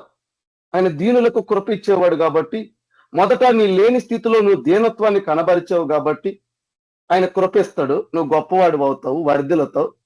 ఎప్పుడైతే అన్నీ కలిగినాయి అనుకో, అక్కడి నుండి నీలో ఏమొచ్చేస్తుందంట? గర్వం వస్తుందంట. అవసరమా క్రైస్తవులకి ఇది? యథార్థత ఎక్కడుందండి ఈరోజు క్రైస్తవుల్లో? యథార్థత ఎక్కడుంది దేవుని బిడ్డల్లో? ఉన్నప్పుడు ఒకలాగా, లేనప్పుడు ఒకలాగా ఉంటాం. ఏమి లేనప్పుడు కష్టాలేమో దేవుని పట్ల ఎక్కడలేని కన్నీళ్లు గారుస్తారు, ఎక్కడలేని దేవుని పట్ల బాధ చెబుతారు. ఏమన్నా దేవుడు సమృద్ధిగా ఇచ్చాడు అనుకో, వాళ్ళు కానీ మాంసం నోట్లో ఉండగానే మాట్లాడారు చూసినావా, ఇట్ట తయారవుతారు. మనిషి బుద్ధి, మనిషి తత్వము, మనిషి విధానం అదే. నేను ఏ స్థితి నుంచి వచ్చినాను, ఒకప్పుడు నా స్థితి ఏంది, ఒకప్పుడు నా జీవితం ఏంది, ఒకప్పుడు ఎలాంటి దుర్లభమైన స్థితిలో ఉన్నాను. ఈ స్థితికి ఇచ్చిన దేవుణ్ణి ఎక్కడికి వెళ్ళినా నువ్వు సాక్షివై ఉండాలి తప్ప నీకెందుకు గర్వము? నువ్వెందుకు మనసును గర్వించాలా? ఎందుకు నీ మనసులో నువ్వు అతిశయించాలా? ఇది మంచిదా చెప్పండి? అది దేవుణ్ణి ఎదిరించినట్టు కాదా? అహంకారులను దేవుడు ఎదిరిస్తుండే. ఎందుకు నువ్వు గర్విష్ఠిగా నువ్వు ప్రవర్తిస్తున్నావు? ఇది అవసరమా క్రైస్తవులకి? ఇది అవసరమా నేడున్న దేవుని బిడ్డలకి, ఈ లోకంలో ఉన్న మనుషులకి? ఎంత ఎదిగితే అంత ఒనిగి ఉండమన్నారు. ఈ లోకపు సామెత చెబుతారు, ఏమి లేని విస్తరాకంట ఎగిరెగిరి పడుతుంటదంట. ఈ లోకపు నైజం సామెత చెబుతారు, అన్ని ఉన్న విస్తరాకంట అణిగి మణిగి ఉంటదంట. ఈరోజు నీ జీవితం అణిగి మణిగి ఉందా? ఏమి లేని విస్తరాకులాగా ఉన్నాం మనం. చూడండి, దేవుణ్ణి ఆశ్రయించినంత కాలము ఉజ్జియా ఎలా ఉన్నాడు? వర్ధిల్లుతున్నాడు. మనం చూస్తే హిజ్కియా ఎలా ఉన్నాడు? యెహోవా వలన ఘనత పొందాడు. ఘనత పొందిన తర్వాత మనసును గర్వించాడు. దేవుని కోపాన్ని వచ్చిన తర్వాత తన హృదయ గర్వాన్ని విడిచి దేవుని దగ్గర తగ్గించుకుంటే ఆ కోపం దేవుని నుండి పోయింది. ఈ ఉజ్జియా గురించి ఎందుకు చెప్పాలంటే, ఈయన చేసిన పని ఏంది చూడండి. దినవృత్తాంతములు 2వ అధ్యాయము 2వ దినవృత్తాంతములు 26:15. మరియు అతడు అంబులనేమి పెద్దరాళ్ళనేమి ప్రయోగించుటకై ఉపాయశాలలు కల్పించిన యంత్రములను యెరూషలేములో చేయించి దుర్గములలోను బురుజులలోను ఉంచెను. అతడు స్థిరపడు వరకు. స్థిరపడ్డాము, ఒక స్థితికి వచ్చాము, ఒక స్థాయికి వస్తే మనలో గర్వం వస్తుంది. గర్వం వస్తుంది. చాలా మందిని లోకంలో చూస్తున్నాం, చాలా మందిని. చూడు, హిజ్కియా కాదు ఉజ్జియా దేవుణ్ణి ఆశ్రయించినంత కాలము దేవుడు ఆయన ఏం చేశాడు? బాగా వర్ధిల్లింపజేశాడు. దేవుడు అతనికి సహాయం ఉండి అతను ఏం చేశాడు? స్థిరపరిచి అతనికి ఆశ్చర్యకరమైన సహాయము కలిగెను గనక అతని కీర్తి దూరముగా వ్యాపించను. ఇంత పేరు ప్రఖ్యాతలు వస్తే అక్కడ వస్తుంది అసలు నొప్పి మనిషికి. ఎవడన్నా పొగిడితే చాలు ఉబ్బిపోతాం మనం. అరే ఎందుకు ఉబ్బిపోవాలా?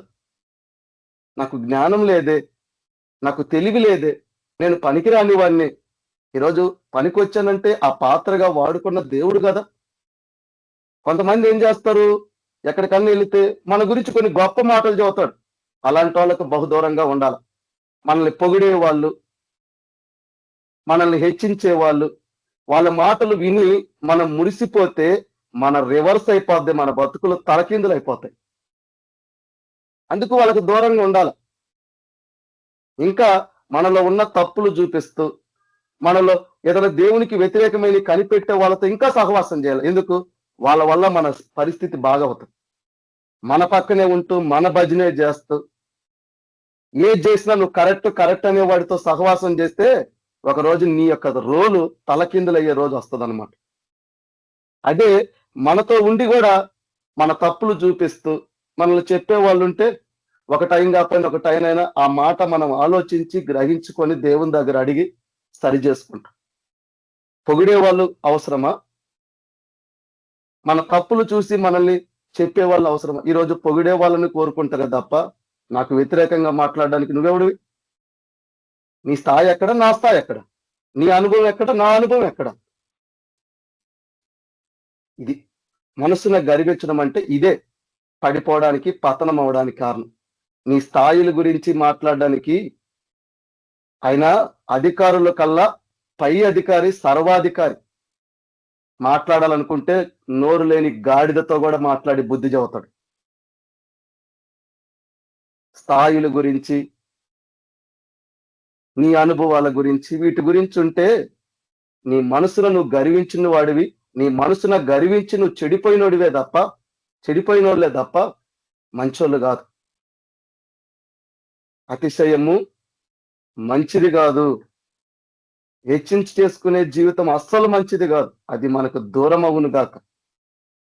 పొగిడే వాళ్ళు, భజన చేసేవాళ్ళు, ఏది చేసినా కరెక్ట్ అనేవాళ్ళు నిన్ను భ్రమపరిచి ఒకనొక రోజు నువ్వు మోసపోయే స్థితికి వస్తావు. చూడండి, ఇతను ఏం చేశాడు? దేవుడు అతనికి ఆశ్చర్యంగా సహాయం చేసి ఆయనను స్థిరపరిచి అంతగా వర్ధిల్లింపజేస్తే అంత గొప్పవాడయ్యి ఆయన కీర్తి అంటే ఏంది? పేరు ప్రఖ్యాతలే కదా, మంచి వ్యాపిస్తుంది. సరే, ఈరోజు నువ్వు గొప్పవాడివి కావచ్చు, దేవుడు నిన్ను గొప్పగా ఒక పాత్రగా వాడుకోవచ్చు, నీ పేరు గొప్పదవచ్చు. కానీ నువ్వు ఎక్కడి నుండి వచ్చావో, ఇక్కడికి రావడానికి గల కారణం ఏందో అన్న సంగతి మర్చిపోకూడదు. మన స్థితి ఎలాంటిది, ఒకప్పుడు ఏ స్థితిలో ఉన్నామో, ఏ స్థితికి వచ్చామో అది ఎట్ట మర్చిపోతాము? ఆ స్థితి నుంచి స్థితికి రావడానికి నీ వల్ల అయిందా? ఆనాడు ఉజ్జియాకి ఆశ్చర్యకరంగా దేవుడు సహాయం చేయబట్టి, తను చేసే ప్రతి పనిని దేవుడు దీవించబట్టి, ఆశీర్వదించబట్టి గొప్పవాడయ్యాడు తప్ప, దేవుని కృపను బట్టి గొప్పవాడయ్యాడు తప్ప తనంతట తను అయ్యాడా? ఈరోజు ఒకవేళ నీ స్థితి అలా ఉండొచ్చేమో, అంత కీర్తి నీకు ఉండొచ్చేమో, అంత ఘనత నీకు ఉండొచ్చేమో, దేవుడు నీ పట్ల ఆశ్చర్యంగా సహాయం చేసి ఉండొచ్చేమో. కానీ అంత మాత్రాన ఒక స్థితికి వచ్చినాక, నీకు ఒక పేరు ప్రఖ్యాత వచ్చినాక, లేదా ఒక ఉన్నత స్థితికి నువ్వు వెళ్ళినాక నువ్వు గర్వించడం మంచిది అంటారా? చూడండి, ఈయన గర్వించి ఏం చేశాడు? చూడండి, 2వ దినవృత్తాంతములు 26:16. అయితే అతడు స్థిరపడిన తర్వాత అతడు మనసున గర్వించి చెడిపోయాను. నేను చాలాసార్లు వాక్యం విని పరిశీలించుకుంటా. ఈ చెప్పే మాట నా నోటితో చెడిపోయినాను అని నేను చెప్తున్నాను. అసలు ఈ బైబిల్లో ఉందా ఈ పదం అని చూస్తే కొడితే ఇక్కడ ఉందా లేదా? మనసును గర్వించి చెడిపోయాడు. ఈ మాట వింటే చాలా మంది నొచ్చుకుంటారు. నువ్వు నొచ్చుకున్నా నొచ్చుకోకపోయినా నువ్వు చెడిపోయిన వాడివే, చెడిపోయిన దానివే. నీ మనసున గర్వం ఉంటే, నువ్వు గర్విష్ఠువైతే, నీ హృదయంలో నుంచి గర్వపు మాటలు మాట్లాడే వ్యక్తివైతే, నువ్వు అతిశయించే వ్యక్తివైతే, నిన్ను హెచ్చించుకునే వ్యక్తివైతే, నువ్వు ఈ లోకంలో నీకు ఎంత కీర్తి ఉండొచ్చు, ఎంత ఘనత ఉండొచ్చు, నీకు ఎంత పేరు ఉండొచ్చు, ప్రఖ్యాత ఉండొచ్చు, నువ్వు ఎవరివైనా ఏ స్థితిలో ఉండొచ్చు, నువ్వు దేవుని దృష్టిలో చెడిపోయిన వాడివి, చెడిపోయిన దానివే. ఎందుకు? లేఖనం సెలవిస్తుంది. వాళ్ళు చెడిపోయినట్టు.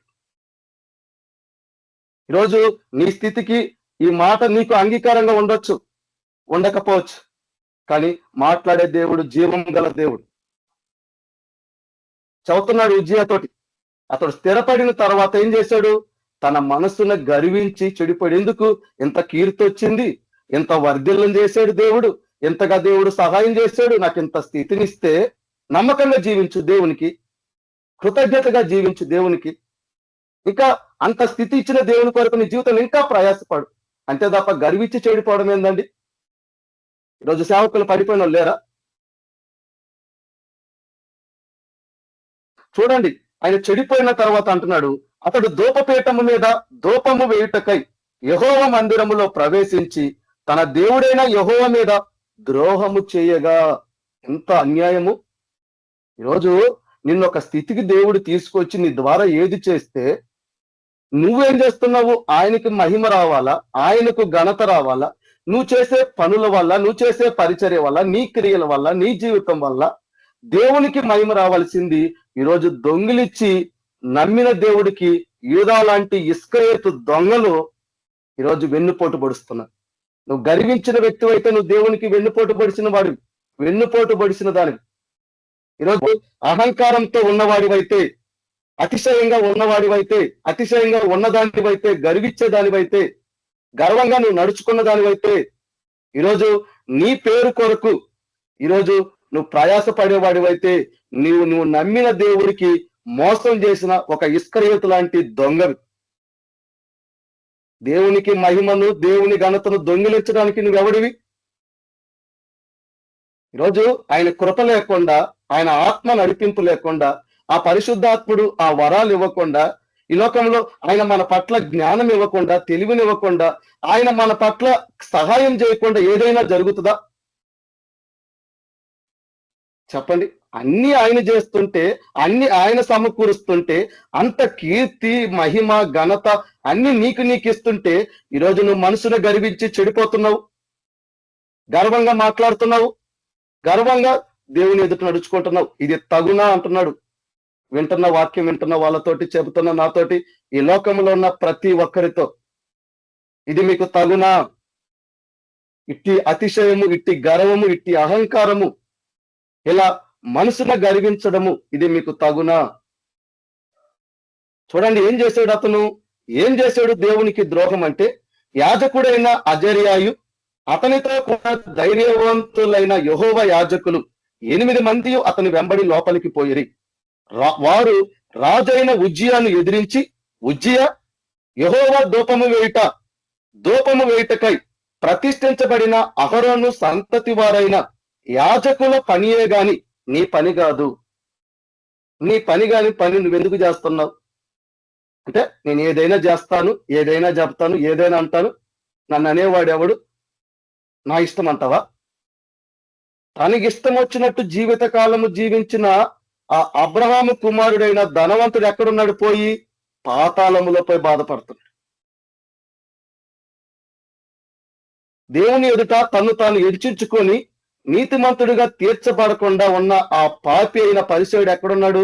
పాతాళంలో ఉన్నాడు. ఉజ్జియాకి చేసే పని తప్పు, ఇది మంచిది కాదు, ఇది నువ్వు చేయకూడని పని అని అక్కడున్న యాజకులు చెప్పినా బుద్ధి తెచ్చుకోవాలి కదా, ఆలోచించాలి కదా. అంటే ఏది చేసినా, ఎట్టున్నా నా అధికారము, నా ఇష్టము, నా దగ్గర అన్ని ఉన్నాయి, నేను ఏదైనా చేయగలను అనుకుంటే బుద్ధి చెప్పే దేవుడు లేడా? గుణపాఠం చెప్పే దేవుడు లేడా? లోకంలో ఉన్న వాళ్ళు ఇలా గర్విస్తున్నారు, మేము ఏమైనా చేయగలము, అన్ని అధికారాలు మాకున్నాయని. కానీ ఆ అధికారం మీద అధికారం గల దేవుడు ఏదైనా చేస్తే నీ చరిత్ర తిరగరాయబడుతుందనే సంగతి మర్చిపోతున్నారు. నీ బతుకు తలకిందులైద్దన్న సంగతి మర్చిపోతున్నారు. కనుమరుగై లేకుండా పోతామని సంగతి మర్చిపోతున్నాడు. అయ్యాడు కదా ఫరో. యెహోవా ఎవడు యెహోవా అని అడిగాడు. ఏమయ్యాడు? సముద్రంలో మునిగిపోయాడు.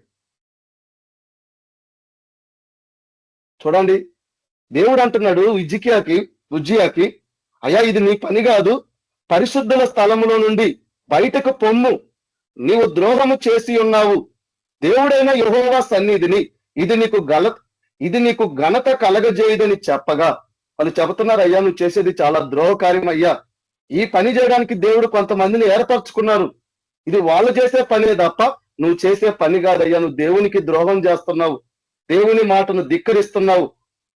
ఇక్కడున్న ఈ పరిశుద్ధ స్థలముల నుండి అయ్యా నువ్వు బయటకు పోయా అని వాళ్ళు మొత్తుకుంటుంటే చెవిని పెడతారా? ఈరోజు కూడా దేవుడు మొత్తుకుంటుంటే చెవిని పెడుతున్నామా? చూడండి అప్పుడేం జరిగింది, ఉజ్జియా ధూపము వేయుటకు ధూపార్తి చేత పట్టుకొని రౌద్రుడై, అంటే నాకు చెప్పే వాళ్ళ వీళ్ళు, అంత కోపం ఎందుకు? నీకు చెప్పాలనుకుంటే గాడిద అవసరం లేదా? అంటే నీకు చెప్పడానికి అంత హెచ్చింపు ఎందుకు నీకు? నీ మనసులో అంత గర్వం ఎందుకు నీకు? ఎందుకు అంత అతిశయంగా ఉన్నావు? అంత రౌద్రుడు ఎందుకు అయ్యాడు? అంత కోపం ఎందుకు రావాలా? ఎవడన్నా నీకు ఇది మంచి పని కాదయ్యా, ఇది చేయకూడని పని అని చెబితే ఎందుకు నీకు అంత కోపం? ఎందుకు అంత ద్వేషం చూపిస్తున్నావు? నువ్వు చెప్పే ఆలోచన మంచిదైనప్పుడు, నువ్వు చేసే పని మంచిది కాదన్నప్పుడు తప్పును గ్రహించుకోవడమే కదండి సాత్వికం అంటే. చినిపోయిన గొడ్డలు వేసుకుంటే అడుక్కునే వాళ్ళ జీవిస్తే సాత్వికం అవుతుందా? మారాల్సింది హృదయము, మారాల్సింది నీ మనస్సు, మారాల్సింది నీ మాటలు, నీ క్రియలు, నీ ప్రవర్తన. గొడ్డల్లో ఏముందండి? తెల్ల వస్త్రాలు వేసుకున్నంత మాత్రం పరిశుద్ధులు అయిపోతారా? 10 రూపాయలు ఎందుకండి? ఎవరి కొరకు, ఎవరి మెప్పు కొరకు, ఎవరు చూడడం కొరకు 10 రూపాయలు చూపించుకోవాలి? చూసే దేవుడు 10 రూపాయలు చూడడు, నీ ప్రవర్తన చూస్తాడు. చూసే దేవుడు నీ క్రియలు చూస్తాడు. చూడండి ఆయన ఏం చేశాడు, ఉజ్జియా ధూపము వేయుటకు ధూపార్తి చేత పట్టుకొని రౌద్రుడే యాజకుల మీద కోపము చూపాను. అంత కోపం ఎందుకు నీకు? చెప్పిన మాట మంచిదైనప్పుడు మనం వినాలి కదా. అక్కడ చెప్పే యాజకుల మీద కోపము చూపాను. యెహోవా మందిరలో ధూపపీఠము ప్రక్కన అతడు ఉండగా యాజకులు చూచుచూనే ఉన్నప్పుడు అతని నొసట కుష్ఠురోగము పుట్టెను. ఆ యాజకులు చూస్తున్న వెంటనే కుష్ఠురోగం వచ్చింది. చూడండి, నాశనానికి ముందు గర్వము, పడిపోవడానికి ముందు అహంకారం మనసు. అంటే ఈరోజు ఇవి కనిపించట్లా. మనం మాట్లాడుతున్నాం, మన ఇష్టం వచ్చినట్టు గర్వంగా మాట్లాడుతున్నాము, అహంకారంగా మాట్లాడుతున్నాం, మనకి ఇష్టం వచ్చినట్టు చేస్తున్నాం. వీళ్ళలాగా ఇప్పుడు శిక్ష నీకు రాలేదనుకుంటున్నావు, కానీ ఒకానొక దినము పాతాళం అనే శిక్షల నుండి తప్పించబడలేవన్న సంగతి మర్చిపోకూడదు. ఆ కుష్ఠరోగంతో చూడండి, కుష్ఠరోగం వచ్చిన తర్వాత ప్రధాన యాజకుడైన అజర్యాయును యాజకులందరూ అతని వైపు చూడగా అతడు నొసట కుష్ఠరోగము గలవాడై ఉండెను గనక వారు తడుపు చేయక అక్కడి నుండి అతన్ని బయటకు వెళ్ళగొట్టిరి. యెహోవా తన్ను మెత్తెనని ఎరిగి బయటకు వెళ్ళుటకు తనను త్వరపడినంటే ఉజ్జియాకు కూడా 60 అయింది. అయ్యా నేనేదో కాని పని చేశా, అంత కోపం తెచ్చుకున్నాను, నా ఇష్టానుసారంగా ప్రవర్తిస్తున్నాను, దేవునికి ద్రోహం చేస్తున్నాను అన్న సంగతి మర్చిపోయాడు. ఎప్పుడైతే కుష్ఠరోగం వచ్చిందో అప్పుడు అర్థమవుతుంది, దేవుడు నన్ను మెత్తాడు. అదే గుణపాఠము నెబుకద్నెజరు గనవాలని జంతువులాగా మార్చాడు, పశువులాగా. హిజ్కియాకి దేవుడు కోపాన్ని చూపిస్తే అప్పుడు తన హృదయ గర్వాన్ని విడిచాడు. ఏమో మనం పడిపోవడానికి, పతనం అవడానికి వినయముతో దీనులమై ఉండాల. దాని కొరకు ప్రయాసపడాల, దాని కొరకు మనం కష్టపడాల. ఏముంటే ఏముంది, దేవుని దగ్గర సాక్ష్యం లేనప్పుడు. ఆస్తి ఉంటే ఏం లాభం, డబ్బుంటే ఏం లాభం? ఈ ఆస్తులు, ఈ డబ్బులు, ఈ పేరులు, ఈ ప్రఖ్యాతులు ఏమన్నా ఆ నరకములో నుండి, దేవుని శిక్ష నుండి ఏమన్నా కాపాడితే తప్పిస్తాయి. పనికిరానివి, ప్రయోజనం లేని.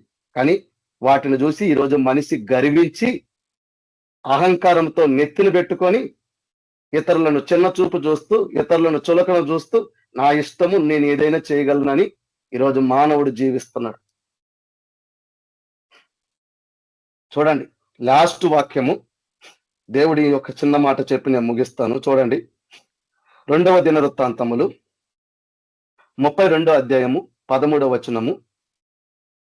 నేనును 2వ దినవృత్తాంతములు 32:13 నేనును నా పితరులను ఇతర దేశుల జనులందరికీ ఏమి చేసితిమో మీరు ఎరుగరా? ఆ దేశ జనుల దేవతలు వారి దేశములో నుండి నా చేతిలో నుండి ఏ మాత్రమైనను రక్షింపచాలి ఉండెనా? ఎవరు? అస్సురు రాజైన సన్హెరీబు ఇతని పేరు. యూదా మీదకి, యెరూషలేం మీదకి, రాజైన ఉజ్కియా మీదకి దండెత్తడానికి, యుద్ధం చేయడానికి వచ్చిన ఆయన వాళ్ళని బట్టి ఇజ్కియా ఏం చేశాడు? మనుషుల్ని ధైర్యపరిచి బలపరిచి, అయ్యా శరీర సంబంధమైన బలమే ఎవరికి? ఆ రాజు కండ. కానీ మన బలం ఎవరు? మనం నమ్మిన దేవుడు, ఆయన మనల్ని రక్షించగలిగిన దేవుడు అని ప్రజల్ని ఉత్తేజపరిచి, చైతన్యపరిచి, ప్రజలందరినీ విశ్వాసంలోని బలపరిచి నమ్మించి చేస్తే రాజు చేంజ్ అవుతున్నాడు. దేవుని బిడ్డల ఎదుట, దేవుని ఎదుట, నేను నా పితరులు ఎన్నో దేశాల్లోకి వెళ్ళి మేము యుద్ధం చేశాం, ఆ దేవతలు వారి ప్రజల నుండి నా చేతుల నుండి గాని నా పితరుల చేతుల నుండి ఏమన్నా రక్షించే ఎంత గర్వము. వాటికి జీవము లేదు, ఇక్కడున్న ఆయన జీవం గల దేవుడు. అవి రక్షించలేకపోవచ్చు, అవి తన ప్రజలను కాపాడలేకపోవచ్చు, తన నమ్మిన వారిని విడిపించలేకపోవచ్చు, ఆదుకోలేకపోవచ్చు. కానీ ఇక్కడున్నవాడు సర్వశక్తిమంతుడైన, సర్వశక్తి గల దేవుడు. ఈ దేవునితో ఆటలు ఆ రాజుకు అవసరమా? అంత గర్వం మాటలు అవసరమా? దేవుని ఎదుట, దేవుని బిడ్డల ఎదుట, దేవుని ప్రవక్త ఎదుట ఈ రాజుకు అంత అవసరమా? అంత అధికార బలమేంది నీకు? అంత డబ్బు గర్వం ఏంది నీకు? నువ్వేదో సాధించావని అంత విర్రవిగే తత్వం ఎందుకు నీకు? ఈరోజు మనుషులకి ఇదే ఇదే ఇదే ఈ గర్వముతో గర్వించి మనసున చెడిపోయేవారిగా ఉన్నారు. అవసరమా? విజయాన్నిస్తే దేవుని సాక్షిగా జీవించు. విజయాన్నిస్తే నీ జీవితాన్ని బట్టి దేవుణ్ణి మహిమపరచు, దేవునికి సాక్షిగా బతుకు, కృతజ్ఞత కలిగి జీవించు. నీ విజయాన్ని బట్టి ఇంకొకరిని నింది చులకన చూడడం, ఇంకొకరి కష్టాలను, ఇంకొకరి శ్రమను, ఇంకొకరి బాధను నేను నా జీవితంలో ఒకప్పుడు చేశా. దేవుణ్ణి ఎరకముందు ఇప్పుడు చెయ్యను. నేను ఎవరిని తక్కువ చూడను, ఎవరిని నిందించను, చులకన చూడను. ఎందుకు? వాళ్ళ వెనక కారణం ఏందో తెలియదు కదా. నువ్వు తెలియకుండా నీ నోటితో ఇష్టం వచ్చినట్టు మాట్లాడితే నీకు తప్పదనుకుంటున్నావా శిక్ష? చూడు, వాళ్ళు నమ్మున్నారు, దేవుని పట్ల ఆధారపడి ఉన్నారు, దేవుని యందు విశ్వాసం ఉంచున్నారు. ఈ నమ్మకాన్ని పోగొట్టాలా, ఈ విశ్వాసాన్ని పోగొట్టాలా, వాళ్ళని ఎలాగైనా భయపెట్టాలని ఈ మాటలు మాట్లాడుతున్నాడు ఈ రాజు. ఏమంటున్నాడు తర్వాత? మీ దేవుడు మిమ్మును నా చేతుల నుండి విడిపించగలడు అనుకున్నటకు నా పితరులు బొత్తిగా నిర్మూలము చేసిన ఆయా దేశస్థుల సకల దేవతలలోను తన జనులను నా చేతుల నుండి విడిపింపగలిగిన దేవుడు ఎక్కడైనా ఉన్నాడా? మేము ఎన్నో దేశాల మీదకి వెళ్ళాం, మా పితరులు వెళ్ళారు, నేను వెళ్ళాను, ఎన్నో దేశాల మీద యుద్ధం చేసి గెలిచాం. కానీ ఎక్కడ కూడా వారి దేవతలు, వారి దేవుళ్ళు వారిని నా చేతుల నుండి గాని నా పితరుల చేతుల నుండి వాళ్ళని రక్షించలా. ఇప్పుడు మీ దేవుడు మిమ్మల్ని రక్షిస్తాడని మీరు ఎందుకు నమ్ముకున్నారు? ఎందుకు ఆ హిజ్కియా మాటలు మీరు వింటున్నారు, మోసపోతున్నారు? చూడు, దేవుడు నమ్మినోడు మోసపోతాడా? మనుషులు నమ్మినోడు మోసపోతాడు, మనుషులు నమ్మినోడు అన్యాయం అయిపోతాడు, మనుషులు నమ్మినవాడు సిగ్గుపడతాడు తప్ప దేవుడు ఎవరండి? దేవుని నమ్ముకున్న బిడ్డలతో ఇతను ఛాలెంజ్ విసురుతున్నాడు. దేవుని యందున్న విశ్వాసము, దేవుని పట్ల ఉన్న నమ్మకము ఏ విశ్వాసినైనా సరే సిగ్గుపరచదు. పరిస్థితులు కళ్ళ ముందు కొద్దిగా కనిపించినా ఆ పరిస్థితులను చూసి నువ్వు జడ్జిమెంట్ చేస్తే ఒకానొక దినము నీ బతుకుకి, నీ జీవితానికి దేవుడు జడ్జిమెంట్ చేస్తాడు. అందుకు ఎవరిని నిందించడము, ఎవరికి తీర్పులు తీర్చడము, ఎవరి పట్ల ఎలాంటి ఆలోచన తెలియకుండా మాట్లాడితే పాపాన్ని మూటగట్టుకుంటున్నాం. ఎందుకు ఈ మాటలు? మనకి చేతనైతే సహాయం చేయలేనివాడికి పోయి సహాయం చేయి, వాడి ఆపదలో వాడిని ఆదుకో, క్రీస్తు ప్రేమను చూపించు, నీ చేత కలిగిన సహాయం చేయి. అంతే తప్ప వాడి స్థితిని చూసి ఎందుకు ఈ గర్వపు మాటలు అవసరమా? మనకి, నాకైనా, మీకైనా, ఎవరికైనా అవసరమా? ఈరోజు నీ స్థితి బాగుందని, నువ్వు విజయం పొందావని లేనోని చులకన చూడడం నీకు అవసరమా? ఇది తగుద్దా? చూడండి, అప్పుడు దేవుడు ఏమంటున్నాడు? 32:15 కాబట్టి ఇప్పుడు హిజ్కియా చేత మీరు మోసపోకుడి, మీరు ఇట్టి ప్రేరణపునకు లోబడకుడి, అతనిని నమ్ముకొనకుడి. అతను ఏం చెప్పాడు? అతనికి శత్రు బలమే, ఏది శరీర సంబంధమైన బలమే అతనికి అండ. అని మనకు దేవుడు అండ. చూడు, ఈరోజు ఏమి లేకపోవచ్చు, పేదరికంలో ఉండొచ్చు, కష్టాల్లో ఉండొచ్చు, బాధలో ఉండొచ్చు, కానీ